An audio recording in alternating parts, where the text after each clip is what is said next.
जलियांवाला बाग भारत की आजादी के इतिहास की वो घटना है जिसके बारे में सोचने पर भी रूह कांप जाती है। 13 अप्रैल 1919 को ये दुखद घटना घटी थी जब पंजाब के अमृतसर में स्वर्ण मंदिर से कुछ ही दूरी पर स्थित जलियांवाला बाग में निहत्थे मासूमों का कत्लेआम हुआ था। अंग्रेजों ने निहत्थे भारतीयों पर अंधाधुंध गोलियां चलाई थी। इस घटना को अमृतसर हत्याकांड के रूप में भी जाना जाता है। आज इस नरसंहार को पूरे 104 साल बीत चुके हैं, लेकिन आज भी इसके जख्म ताजा से लगते हैं और इस दर्दनाक और दुख से भरे दिन को भारत के इतिहास की काली घटना के रूप में याद किया जाता है।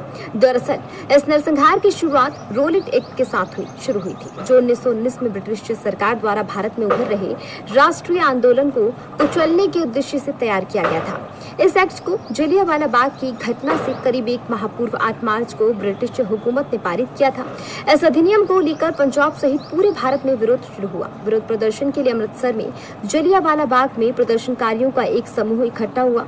ये एक सार्वजनिक बाग था जहां रोलेट एक्ट के खिलाफ शांति से विरोध किया जा रहा था और इस विरोध प्रदर्शन में पुरुष महिलाओं के साथ बच्चे भी मौजूद थे।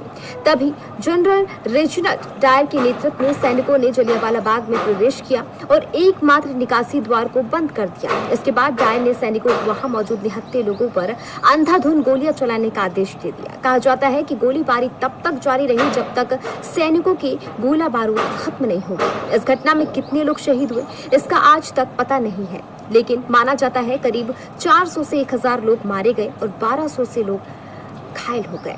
क्या था रोलेट एक्ट? इसके जरिए ब्रिटिश सरकार को भारतीयों को बिना मुकदमा चलाए 2 साल जेल में बंद रखने का अधिकार मिल गया था। इस कानून के तहत अपराधी को उसके खिलाफ मुकदमा दर्ज करने वाले का नाम जानने का अधिकार भी समाप्त कर दिया गया था। राजद्रोह के मुकदमे की सुनवाई के लिए एक अलग न्यायालय स्थापित किया गया था, जिसमें जजों की बिना जूरी की सहायता से सुनवाई करने का अधिकार प्राप्त हो गया था।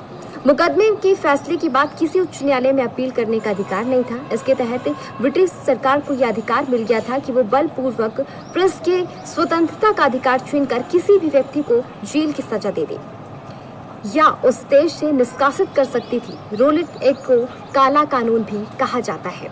आज भी दीवारों पर मौजूद हैं गोलियों के निशान।